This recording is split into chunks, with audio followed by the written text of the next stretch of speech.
It's the Movie Wrench with tonight's super special guest star, Avengers, Age of Ultron. Yay!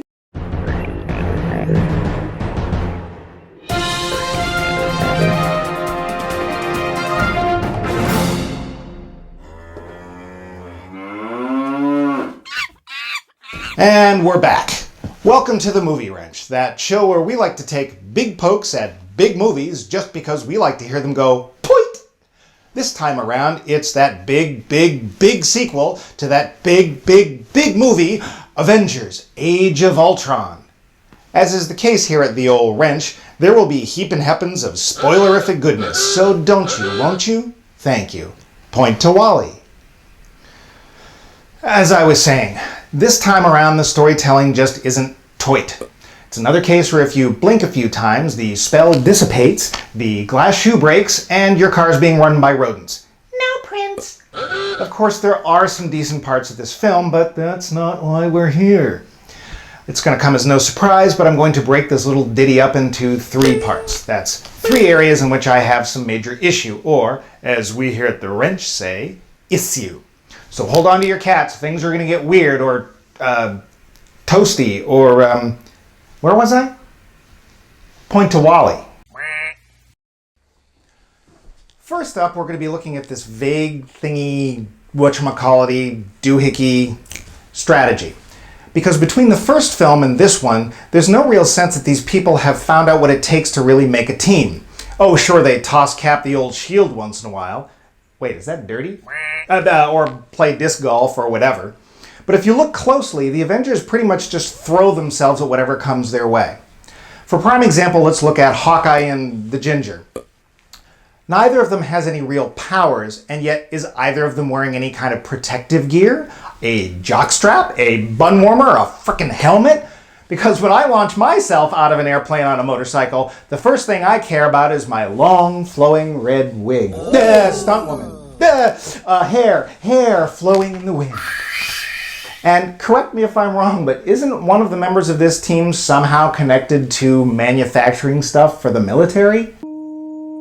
And as for strategy, this movie series, unlike some of the other superhero films dealt with here at The Wrench, the team members seem to have some sort of caring for the civilians that got stuck in the middle of their ridiculously expensive battles. This time around, let's just say the Avengers approach this more as a sort of instant urban renewal plan. This works against them both as a movie and as a team, because human lives aren't worth crap in these films, and that's kind of horrifying. So strategy and all that. Let's, won't we? Problem? Strategy. There ain't any. There's minimal evidence that these people have been practicing maneuvers together. They could benefit from some basic protection. And they could at least try to take their battles to some more remote locations. Solution? Well, let's get over this idea that the audience is too stupid to recognize Hawks or Widow if they have some gear. Show them putting it on and we'll get it. And don't make it black. And show some battle plans, okay? Plan Delta, Plan Omega, Plan 9! The next issue I'd like to deal with pervades this genre like a fart at a beauty pageant. Altogether, too many characters. So part of the deal is that in future Avengers films are going to be messing with the roster because reasons. Even though they realize, thanks to Thor taking his turn as Captain Exposition, that there's some other big plot thingy going on in space. At the end of the film, some of the core characters leave, off to do, well, probably their own cash cow cinematic masterpieces. Because of that, we have to introduce new characters, am I right? Or am I right? Am I right? Right. So we get Quizmaster and Winnie the Witch. No, wait, that's not right. We get Wanda and Pietro. And those are the best superhero names ever, aren't they? Yes, I know who they are, but the non-comic book reading public hasn't got a clue, and that's important.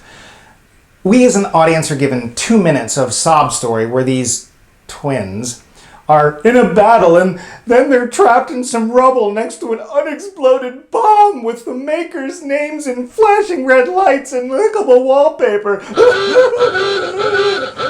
Right. So now they have someone to hate because it doesn't matter who dropped the bomb, it only matters who made it. Of the two, we get Quicksilver just fine, although he's not called that. He's fast. He's really, really fast. And smarmy. What is that, quick wit? Early in the film, Wanda's powers seem to have something to do with people's fears. What she really does is make them watch TV in their head. Bad TV. Later in the film, she's got access to all of this telekinetic stuff because reasons. But she didn't do this earlier in the film because of reasons. Later, she stops a train with her mind. Where did that come from? And then Peter, the Viewmaster, what's his Pietro, dies, and it's all very sad because he was such a cool character. Problem?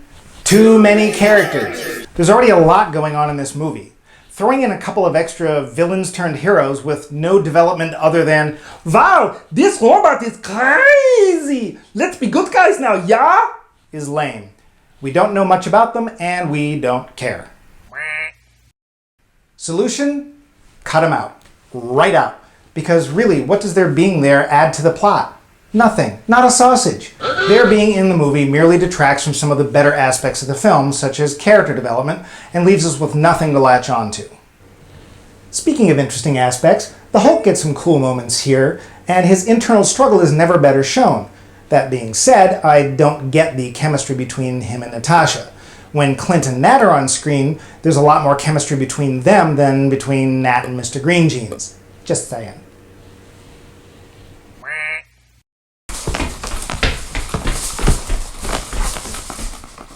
Moving right along, we come to the biggest, most throbbingest, most est issue I had with this film, Ultron himself.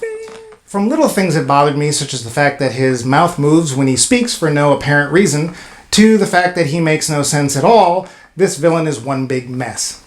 Created when Stark and Banner... Oops, sorry. Not supposed to mention puny Banner. Created when Stark and Bruce were adding an alien intelligence to some peacekeeping robot-y thingy they were building so that they don't have to do anything in the future, Ultron instantly hates the Avengers, for no discernible reason. What's weirder is later in the film, when they recreate this experiment, we get the Vision, a character we instantly like because he can lift Thor's hammer. Oh. Thor's hammer. Why does Ultron hate the Avengers? And why does he want to destroy the Earth and all the people on it? Well, because evil and reasons. Seriously, there's nothing here to explain his motivation for really anything. Ultron, who is the stupidest robot to ever exist, just wakes up, announces his intentions at a cocktail party, then wanders off to commit reasons and evil. And before he goes, does he turn the computer system off?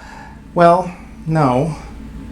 Does he take over Stark Industries or all of Tony's suits or really anything before he saunters into the sunset? Well, not really, no. Instead, he goes off to buy some vibranium because... And then he meets Wanda and Pietro, whom he keeps around because... And then he instantly makes a whole bunch of robots and goes back to Kreplakistan so he can turn the city into a meteor and destroy the Earth because... Gah! Did I mention that this is one mama jama of a stupid robot?